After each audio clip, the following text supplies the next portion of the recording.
अरे आपको क्या सोच रहे हो, समझ रहे हो कि ब्रह्मचार्य नियमों का फॉलो करना आसान है, सरल है? नहीं बाबा नहीं, बहुत गंभीर हैं, कठिन हैं, असंभव हैं। अगर चाहे तो आसान भी हैं, पर कम मात्रा में। और हाँ,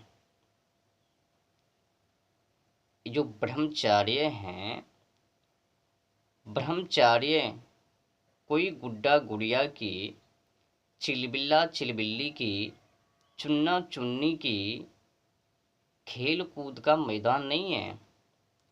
जब मर्जी करा तब खेल मैदान में कूद पड़ा, मन भरा फिर बाहर आ लिया। तो मन करना फिर कूद पड़ना, जाना, भरपूर मात्रा में कूदना, फानना, हंसना, मनोरंजन करना, एक गुड्डा गुड़िया की खेल नहीं है। तुम ब्रह्मचार्य नियमों का फॉलो करने में जितने की त्याग करते हो वो तो एक पत्तियां हैं।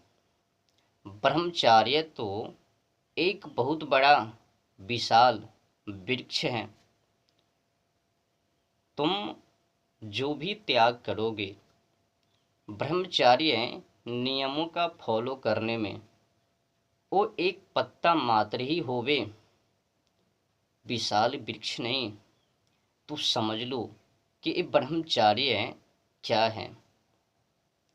और तो और तुम लोगों ने तो ये भी सोच रखा है कि जीवन में थोड़ा सा समय बचा है, उस थोड़ा सा समय को कहीं और अच्छे स्थान पर लगा लूँगा।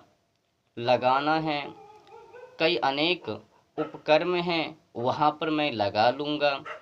ऐसा भी तुम लोगों का सोच है और तुम ऐसा करते भी हो। एक बार नहीं, ऐसा कई अनेक बार तुम लोग करते हो। तो ब्रह्मचार्य में अपनी जीवन जिंदगी को समर्पण ना करके कहीं और पर लगा लेते हो। तो गंदगी को ही आप लोग सही ठहरा देते का देते हो। तो दुखद समस्या है ना। तो मैंने कुछ ब्रह्मचार्य पर लिखा हूँ, वो मैं आप लोगों को पढ़कर सुना देता हूँ। बहुत ही अच्छे ढंगों से मैंने लिखा।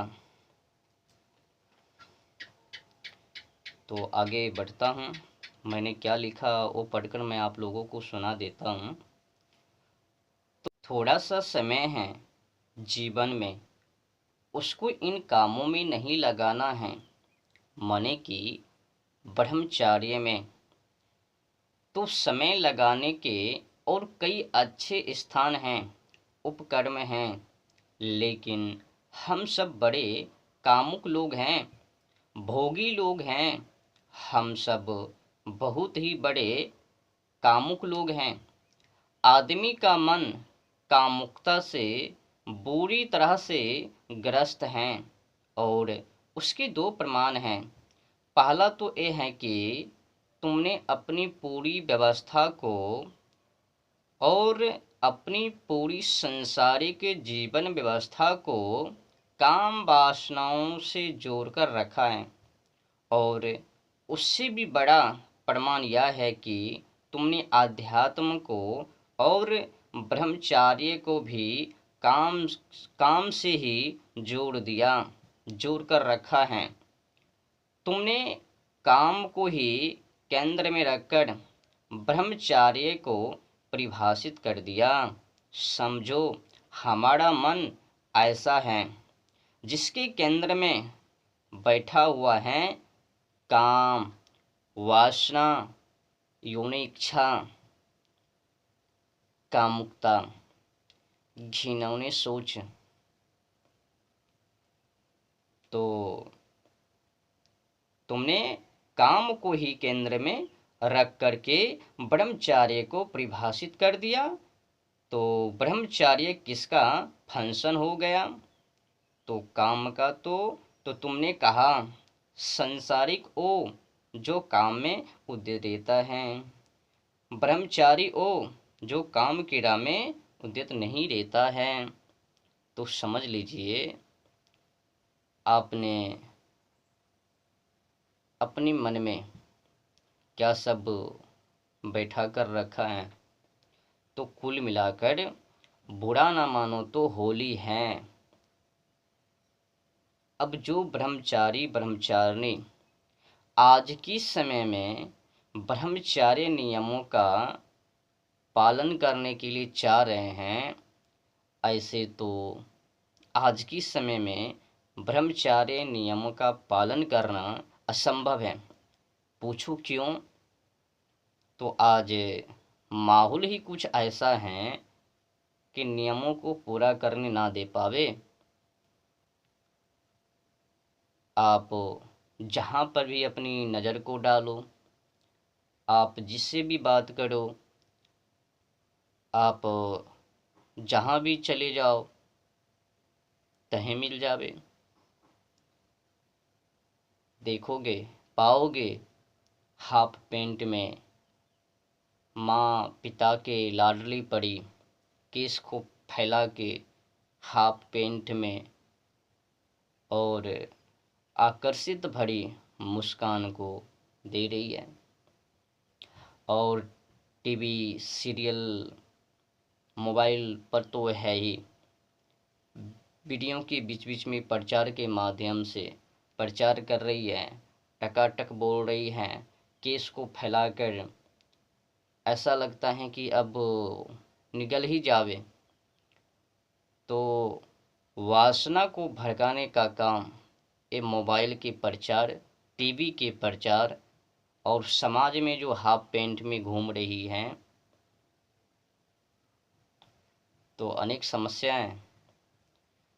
जो ही हाफ पैंट को देखवे तो ही मन में विकृति पैदा होवे और ब्रह्मचार्य खंडन खंडन खंडन तो मुंडन ना कर पावे। तो इसमें कई और रूल हैं, नियम हैं।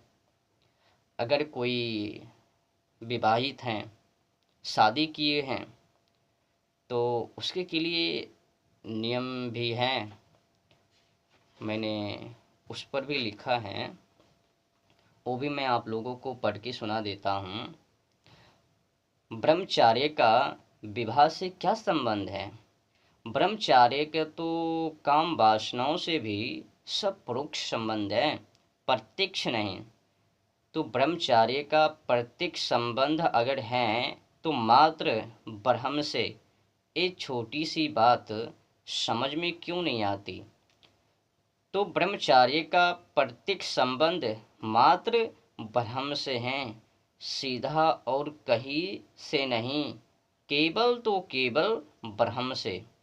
जिसने अपने अहंकार को इतना न्यून, इतना शून्य कर लिया है, अब वो सत पर ही जीता है। तो ब्रह्म के चलाए चलता है, ब्रह्म की सुलाए सोता है, ब्रह्म के खवाए खाते हैं, सो हुआ ब्रह्मचारी। तो ब्रह्म उससे जो कराए वो करता है, उसकी अपनी कोई व्यक्तिगत इच्छा नहीं है। अब हाँ, मैं काढ़ा हूँ, जो ब्रह्म के चलाए चल रहा है उसका छोटी छोटी बातों में, मीठी खट्टे तीखे रसों में आसक्ति और स्वाद कम हो जाता है, शून्य भी हो सकता है। तो फिर ना वो तो ईर्ष्या के पीछे भागता है और न ही मोह माया के पीछे भागता है। न धन उसको बहुत बड़ी बात लगती है और न सफलता और यश और कृति उसे बड़ी बात लगते हैं, ना सत्ता की कोई पदवी उसे बड़ी बात लगती है। इसी तरीक़ा से फिर उसे यौन सुख भी बड़ी बात नहीं लगता। इसीलिए यह पाया जाएगा कि जो ब्रह्म में कार्य कर रहा है वो अगर पुरुष हैं तो स्त्रियों से भी एक स्वस्थ संबंध रखेगा। वो ये नहीं करेगा कि जो भी स्त्री दिखी उसी को काम वासनाओं की नज़र से देख रहा है। तो उसके के लिए स्त्री एक जीव होगी, एक व्यक्ति होगी। उसके के लिए स्त्री काम पूर्ति का खिलौना नहीं होगी। और यही बात स्त्रियों पर भी लागू होती है। वो स्त्री हैं तो वो भी फिर पुरुष से स्वस्थ संबंध रखेगी। पुरुष को ऐसे नहीं देखेगी कि यह मेरी वासनाओं की पूर्ति का उपकरण है। ये हुआ ब्रह्मचार्य। ये तो अभी ब्रह्मचार्य नियम का एक बहुत छोटा सा हिस्सा है। आगे और सुनो। योनि इच्छा से मुक्ति ब्रह्मचार्य का एक बहुत छोटा सा हिस्सा है। ब्रह्मचार्य बहुत बड़ी बात है। जब तक तुम में सत्ता का लालच है, तुम ब्रह्मचार्य कैसे हो भाई? जब तक तुम्हारे ऊपर अज्ञान चढ़ा हुआ है और तुम ब्रह्मचारी कैसे हो? जब तक तुम मानव द्वारा रचित सीमाओं में, विश्वासों में और किताबों में अपनी आस्था रखते हो, तो तुम ब्रह्मचारी कैसे हो भाई? ब्रह्म तो असीम है। समझ में आ रही है? तो ब्रह्मचार्य का मतलब है कि